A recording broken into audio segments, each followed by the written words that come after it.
اس روح زمین پر انسانی تاریخ میں وہ پہلا قتل جو کہ حضرت قابیل نے حضرت حابیل کا کیا۔ حضرت آدم علیہ السلام اپنے دونوں بیٹوں میں سے اپنے بعد اپنا نائب بنانا چاہتے تھے۔ عمر کے اعتبار سے قابیل بڑا تھا، بڑا ہونے کے لحاظ سے وہ یہ یقین رکھتا تھا کہ حضرت آدم علیہ السلام کے بعد میں نائب بنوں گا۔ نبی کا بیٹا تھا لیکن ایک نافرمان بیٹا تھا، برے کردار کا مالک تھا۔ حضرت آدم علیہ السلام نے اللہ کے حکم سے یہ فرمایا کہ میرے بعد نائب قابیل نہیں ہوگا، حابیل ہوگا۔ قابیل اپنے بھائی حابیل سے شدید حسد اور نفرت میں مبتلا ہو گیا۔ شیطان نے قابیل کے دل میں حد درجہ حسد پیدا کر دی۔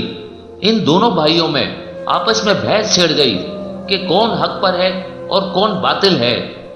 آپس میں بات چیت کی۔ قابیل کہتا ہے میں حق پر ہوں اور میرا یہ حق ہے کہ میں نائب بنوں۔ حابیل کہتا ہے کہ نہیں، اللہ جو فیصلہ کرے گا وہ منظور ہوگا۔ یہ دونوں یہ فیصلہ اللہ پر چھوڑتے ہیں۔ اس زمانے میں لوگ اللہ کے نام پر قربانی دیتے تھے۔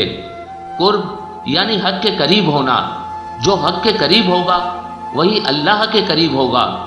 تو دونوں نے طے کیا کہ ہم دونوں قربانی دیں گے۔ جس کی قربانی اللہ نے قبول کر لی اس کا مطلب وہی حقدار ہے۔ قابیل پیشے کے لحاظ سے کھیتی باڑی کرتا تھا اور حابیل چرواہا تھا۔ اب دونوں میں یہ طے ہوا کہ دونوں اللہ کے حضور اپنی اپنی قربانی پیش کریں گے۔ جس کی قبول ہو جائے گی اس کا حق پر ہونا ثابت ہو جائے گا۔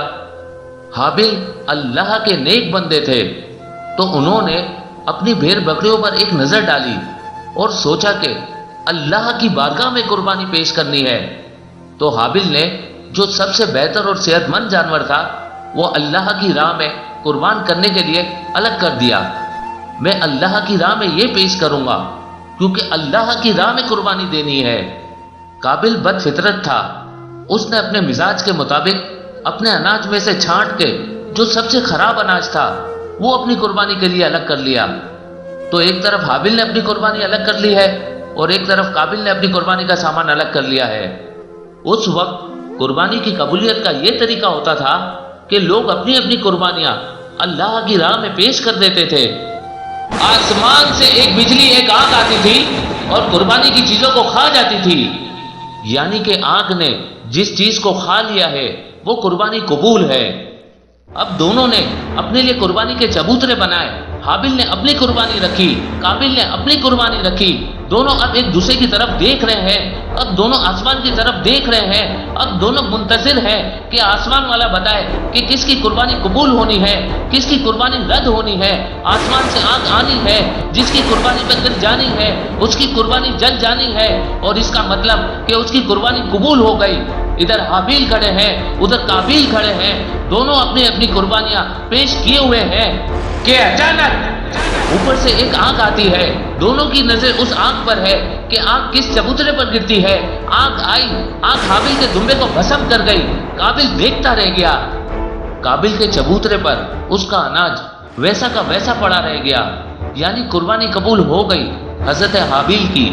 حضرت آدم علیہ السلام کے بعد نائب ہونے کی تصدیق بھی ہو گئی اللہ کی طرف سے، اور ساتھ ہی قابیل کو یہ پیغام بھی مل گیا کہ اللہ کو نہ تمہاری قربانی قبول ہے اور نہ اللہ کو یہ بات منظور ہے کہ حضرت آدم کے بعد تم نے نائب بننا ہے۔ قربانی تو قبول ہو گئی ہے حابیل کی، لیکن دل میں بات رہ گئی ہے قابیل کی۔ شیطان نے فوری طور پر منصوبے کا آغاز کیا۔ اب شیطان نے اپنا ٹارگٹ نمبر 1 بنا لیا ہے قابیل کو۔ کیا قابیل ان ساری باتوں کو مان لے گا یا شیطان کے بہکاوے میں آ کر بدلہ لے گا؟ کیا صلح ہو جائے گی یا بات آگے بڑھے گی؟ حضرت آدم علیہ السلام کے بیٹے قابیل نے شیطان کی راہ اپنائی۔ قابیل نے اپنے سگے بھائی حابیل سے کہا میں تجھے قتل کر دوں گا، میں تجھے مار ڈالوں گا۔ حابیل دیکھتے رہ گئے کہ بھائی یہ کیا کہہ رہا ہے، کیوں کہہ رہا ہے، حالانکہ میرا تو کوئی قصور بھی نہیں ہے۔ اس سے پہلے زمین نے یہ منظر کبھی نہیں دیکھا تھا کہ اس میں کسی انسان کا خون بہے۔ اب حضرت حابیل نے بہت صبر سے، بہت تحمل سے اس سے کہا کہ بھائی تو مجھے کیوں قتل کرنا چاہتا ہے، میرا کیا قصور ہے؟ ساتھ میں یہ بھی کہا اگر تم نے مجھ بے گناہ پر انتقام لینے کے لیے ہاتھ بڑھایا بھی تو بھی میرا ہاتھ تم پر نہیں بڑھے گا، اس لیے کہ میں خدا سے بہت ڈرتا ہوں اور اسی ڈر اور تقوی کی وجہ سے میری قربانی قبول کی ہے۔ لیکن میرے بھائی اے قابل، اس بات کو یاد رکھنا، اگر تم نے مجھے قتل کر دیا تو پھر تم دنیا میں اور آخرت میں خسارہ پانے والوں میں ہو جاؤ گے۔ قابل کو شیطان کی مانند کچھ سجائی نہ دے رہا تھا، شیطان اس کے دل میں مسلسل وسوسہ ڈال رہا تھا، شیطان قابل کو مسلسل بھڑکا رہا تھا۔ آہستہ آہستہ قابل کا چہرہ غصے سے سرخ ہوا، شدید ترین غصے کے عالم میں قابل نے قریب پڑے ہوئے ایک بڑے پتھر کو اٹھایا، پوری قوت سے اپنے بھائی حابیل کے سر پر دے مارا۔ یہ دنیا کے پہلے مظلوم کی چیخ بلند ہوئی، فوارے کی طرح ابلتے خون نے نہ صرف حابیل کو خون آلودہ کر دیا بلکہ اس کے خون کی چھینٹیں عجب نہیں کہ قابل کے منہ پر بھی پڑی ہو۔ ایک لمحے کے لیے بھائی کی محبت نے جوش مارا کہ ارے یہ کیا کر دیا، لیکن اسی لمحے شیطان نے پھر وسوسہ ڈالا کہ دیکھ تجھے سکون اسی وقت ملے گا جب تو اپنے بھائی کو مکمل سزا دے گا، دیکھ اگر یہ زندہ بچ گیا تو پھر تیرے لیے اچھا نہیں ہوگا۔ پھر کیا تھا، اندھا گونگا بہرا قابل پتھر لے کر زمین پر تڑپتے ہوئے اپنے بھائی پر بل پڑا۔ حابیل کی چیخیں فضا میں گونجتی رہی، فریاد کرتا رہا کہ مجھے مت مارو، مجھے مت مارو۔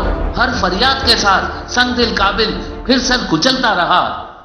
حابیل کی فریادیں آہستہ آہستہ دم توڑنے لگی، مگر قابل کا ہاتھ تھا کہ تھمتا نہیں تھا۔ بالآخر چیخیں بند ہو گئیں۔ اب شیطان چلا گیا، اپنا کام پورا کر کے چلا گیا۔ اب قابل کو احساس ہوا کہ اپنے ہی ہاتھوں اپنے ایک لوتے بھائی کی جان لے لی۔ اب قاتل قابل شدید پریشانی میں مبتلا ہو گیا۔ بھائی کی لاش پڑی ہے، حضرت آدم علیہ السلام دیکھیں گے، اماں حوا دیکھیں گی۔ جب پتا چلے گا کہ قتل کرنے والا کوئی اور نہیں اپنا ہی بھائی قابل ہے، کس درجے کا دکھ ہوگا۔ اب یہ ساری سوچ چل رہی ہے کہ اچانک قابل کی نظر ایک کوے پر پڑی۔ کوا ایک مردے کوے کے ساتھ بیٹھا ہے اور جو زندہ کوا ہے وہ چونچ سے زمین کھود رہا ہے۔ قابل حیرت سے اس منظر کو تک رہا ہے۔ قابل نے ایسا منظر اس سے پہلے کبھی دیکھا نہیں ہے۔ قابل دیکھتا جا رہا ہے، کوا یہ عمل انجام دیتا جا رہا ہے۔ دیکھتے ہی دیکھتے کوے نے اپنی چونچ سے زمین پر گڑھا بنایا، اس مردہ کوے کو اس گڑھے میں دھکیل کر مٹی برابر کر دی۔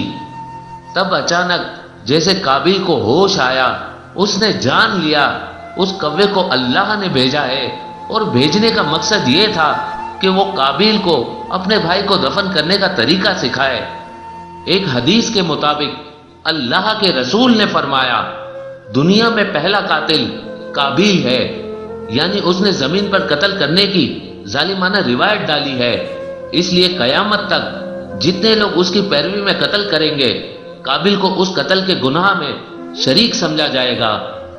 تو بس قاتل قابل، مقتول حابیل، ماسٹر مائنڈ ابلیس، یہ تھا روح زمین پر پہلا قتل، شیطان کے کارندوں کے ہاتھوں رحمان کے بندے کا پہلا قتل۔